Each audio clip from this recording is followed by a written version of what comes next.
Rayon Parag Das 10 November 2001న జన్మించారు. భారత అంతర్జాతీయ క్రికెటర్. భారత క్రికెట్ జట్టు తరపున ఆడుతున్నాడు.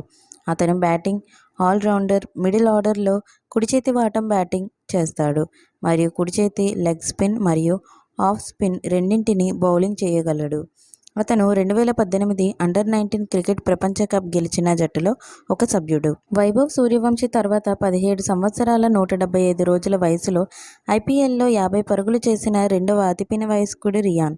అతను కొంతకాలం దేశీయ క్రికెట్లో అస్సాంకు కెప్టెన్గా ఉన్నాడు మరియు ఇండియన్ ప్రీమియర్ లీగ్లో రాజస్థాన్ రాయల్స్ తరపున ఆడుతున్నాడు. రియాన్ తండ్రి పరాగ్ దాస్ మాజీ ఫస్ట్ క్లాస్ క్రికెటర్. అతను అస్సాం రైల్వేస్ మరియు ఈస్ట్ జోన్ క్రికెట్ జట్టుకు ప్రాతినిధ్యం వహించాడు. పరాగ్ దాస్ మరియు టీమిండియా మాజీ కెప్టెన్ ఎంఎస్ ధోనీ కలిసి ఖరగ్పూర్ మరియు గౌహతిలో జరిగిన రైల్వే టోర్నమెంట్లో ఆడారు.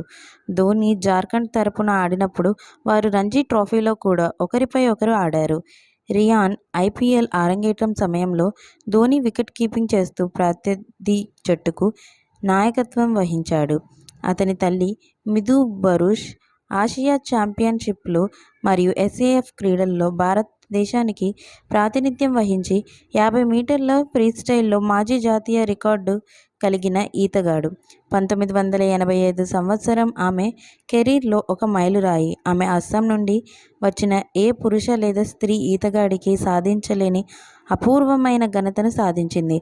1990లో ఆమె 100 మీటర్ల బ్రెస్ట్ స్ట్రోక్లో జాతీయ జూనియర్ రికార్డును, ఆ తర్వాత 1993లో పూణేలో జరిగిన జాతీయ క్రీడలలో 50 మీటర్ల ఫ్రీస్టైల్లో జాతీయ రికార్డును నెలకొల్పింది. 1991లో ఆమె దక్షిణాసియా సమైక్య క్రీడలలో పోటీపడి 2 బంగారు పతకాలు, 1 రజతం మరియు 1 కాంస్య పతకాన్ని సాధించింది. మీకు మా వీడియోస్ కనుక నచ్చినట్లయితే ఇలాంటి మరెన్నో విషయాలు తెలుసుకోవాలనుకుంటే డూ సబ్స్క్రైబ్ టు సమాజం ముచ్చట్లు.